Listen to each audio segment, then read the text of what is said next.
The moment Prince Adewale pressed his blood into the clay, he did not only share a promise with his brother, he planted a seed that would grow thorns across the whole kingdom. That seed would feed on pride, and when it bloomed, it left Oyo scarred forever. In the heart of Oyo, under carved eaves and gold leaf banners, two boys ran like the wind.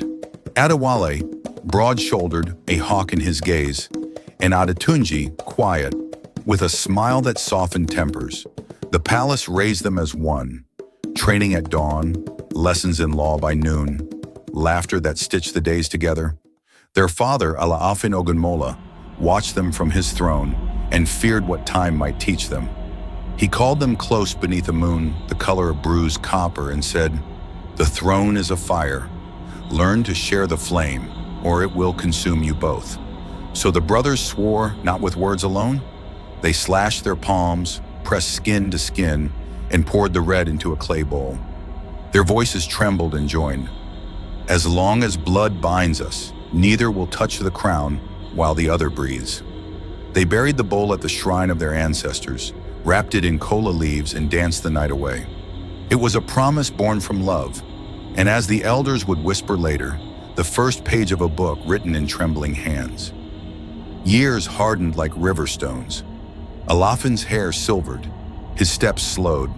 The chiefs argued, names rose and fell. The people loved Adetunji for his mercy.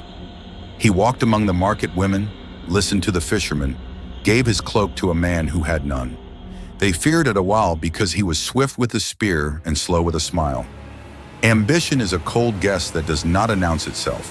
It waited at the threshold of Adewale's heart until one night it entered like a man who knows the ways of the house. Torches made long shadows as Adewale crept to the shrine of Sango. There, under the smell of charred palm, he offered a black ram and spoke into the thunder. "Grant me the crown, even if the gods must burn what stands against me." The priest's eyes were hollow with warning. "Oaths made in blood," he said, "are remembered.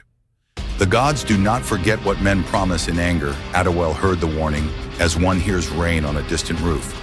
Unavoidable, but not yet drowning. Dawn after dawn, the palace kept its rituals. Then a morning came when smoke curled over the royal well. Adetunji's attendants found him by the water, eyes open to the sky, skin cold as riverstone. No mark, no blade, only a dark, bitter smell, like something scorched from the inside.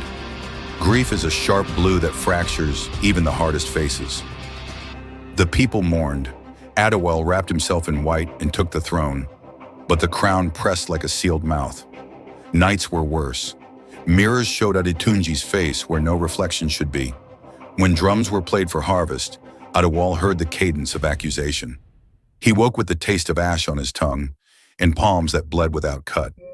He walked the corridors like a man carrying his own accusation. Servants lowered their eyes. Children pointed. The throne room, once bright with banners, smelled of old incense and something like regret. On the night the storm came, lightning split the sky into white flares. Adewale staggered to the shrine, voice raw. "I will give everything," he begged the carved face of Sango. "Spare me this thirst. Take the crown. Take my name. Only stop this night." The clay bowl they had buried shivered and split beneath the altar stones. From its cracks slithered two shapes, red as coals, serpents formed from oath and blood. They rose and coiled around Adewale's arms, tasting his fear.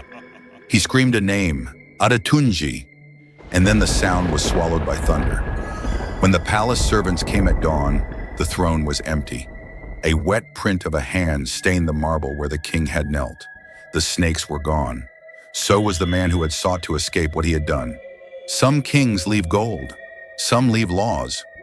Adewale left a story, a warning inked in blood, that the bonds we break can return to shape us into the very thing we tried to become.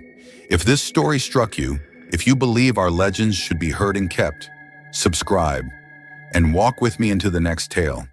These are not just stories, they are us.